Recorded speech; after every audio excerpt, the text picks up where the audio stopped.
ఒక యానిమల్ నుండి పుట్టిన మహర్షి గురించి మీరు ఎప్పుడైనా విన్నారా? ఆయనే ఋష్యశృంగ మహర్షి. శృంగం అంటే కొమ్ము. ఆయన తలపై ఒక కొమ్ము ఉండేది. ఋష్యశృంగని తండ్రి విభాండక మహర్షి ఎప్పుడూ అడవిలో తపస్సులో ఉండేవారు. ఒకరోజు అప్సరసను చూసి ఆయనకి క్షణకాలం కామభావం వచ్చింది.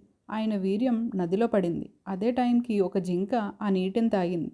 ఆ జింకకు పుట్టినవాడే ఋష్యశృంగుడు. అందుకే ఆయన తలపై కొమ్ము ఉంటుంది.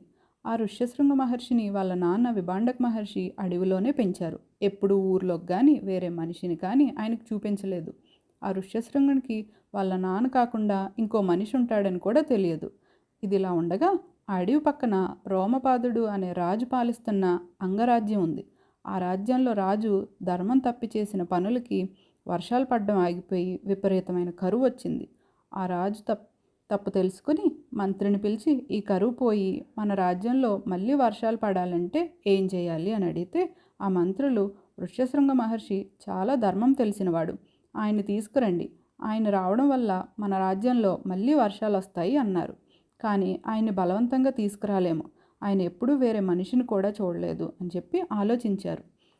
వేశ్యలను పంపించారు.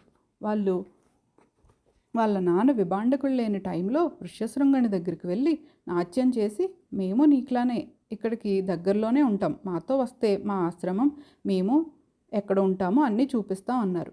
ఋష్యశృంగ మహర్షి ఎప్పుడూ ఇంకో మనిషినే చూడలేదు. అలాంటిది వీళ్ళని చూసేసరికి ఆశ్చర్యపోయి సరే వస్తా అని వాళ్ళతో వెళ్ళారు. వారు అంగరాజ్యానికి తీసుకుని వెళ్ళగా ఆయన అడుగుపెట్టిన వెంటనే రాజ్యంలో వర్షం పడింది. ఈ ఋష్యశృంగ మహర్షి దశరథునితో పిల్లల కోసం పుత్రకామేష్టి చేయించారు.